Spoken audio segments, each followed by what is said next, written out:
As Moses finished telling the Israelites all that God had said, the Lord gave one final message, a promise and a warning.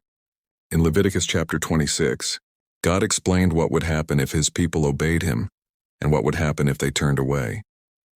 God said, "If you follow my decrees and are careful to obey my commands, I will send you rain in its season, and the land will yield its crops." Leviticus 26:3-4. God's blessings would touch everything in their lives. Their fields would grow with plenty of food, their animals would be healthy, and the people would live safely in their land. He promised peace from their enemies, saying, "You will chase your enemies, and they will fall by the sword before you." Leviticus 26:7. But the greatest promise of all was that God would be with them. He said, "I will make my dwelling among you. I will walk among you and be your God, and you will be my people." Leviticus 26:11-12. Imagine how special that was. The same God who made the heavens wanted to live right there with them. However, God also gave a serious warning. He said, "But if you will not listen to me and will not carry out all these commands, I will bring trouble upon you." Leviticus 26:14-16. If the people chose to disobey and follow idols, the blessings would stop. There would be no rain, their crops would fail, and enemies would overcome them.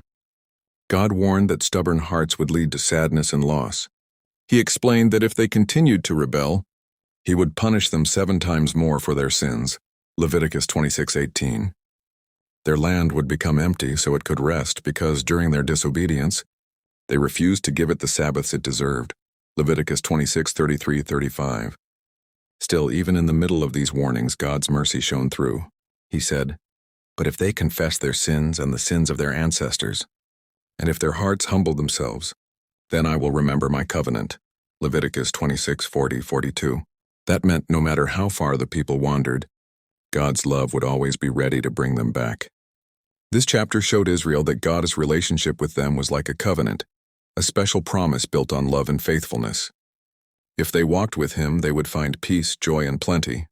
But if they turned away, they would face trouble until they remembered who their true God was. For children today, Leviticus 26 is a reminder that obeying God brings blessings, while disobedience brings sadness and confusion. God doesn't punish to be cruel. He corrects us so that we can find our way back to him. Part 18 of Leviticus tells us something wonderful about God. His love is steady, his promises are sure, and even when his people fail, he is always waiting with open arms to welcome them home. Please don't forget to share, like, and subscribe. Thanks.